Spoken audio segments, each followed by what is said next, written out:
కవిత ఇంకా ఏమన్నారంటే తమ కుటుంబాన్ని విచ్ఛిన్నం చేయడానికి ఇద్దరు ప్రయత్నిస్తున్నారని ఆరోపించారు. నేనేమంటున్నా అంటే కేసీఆర్ గారు, కేటీఆర్ గారు, నేను, మా కుటుంబం, మాది రక్త సంబంధం. పదవులు పోతేనో పార్టీలకు వెళ్ళి సస్పెండ్ చేస్తేనో పోయేటటువంటి బంధం కాదు.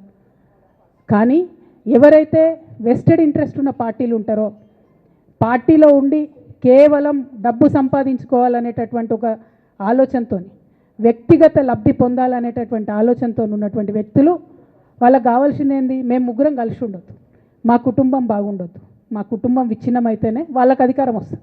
దాంట్లో భాగంగా ఇవాళ మొదటి స్టెప్పు నన్ను బయటేసిరు పార్టీలకు వెళ్ళి. అది ఇక్కడితో ఆగదు. నేను గౌరవనీయులు పెద్దలు దైవ సమానులు కేసీఆర్ గారిని విజ్ఞప్తి చేస్తా ఉన్నా, మీకు ఒక సూచన చేస్తా ఉన్నా. దయచేసి మీ చుట్టూ ఏం జరుగుతున్నదో ఒకసారి చూసుకోండి నాన్న. నన్ను ఇవాళ బయటకు పంపొచ్చు, నేను మీలాగా స్ట్రేట్ ఫార్వర్డ్ ఉంటా, నిజాలు మాట్లాడతా.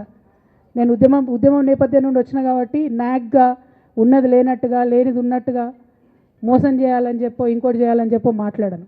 స్ట్రేట్ ఫార్వర్డ్గా ఇష్యూస్ మాట్లాడతా కాబట్టి నన్ను ఇలా బలి చేసిండ్రు, పర్వాలే. కానీ రేపటి నాడు ఇదే ప్రమాదం రామన్నకు కూడా పొంచుంది, రేపటి నాడు ఇదే ప్రమాదం మీకు కూడా పొంచుంది.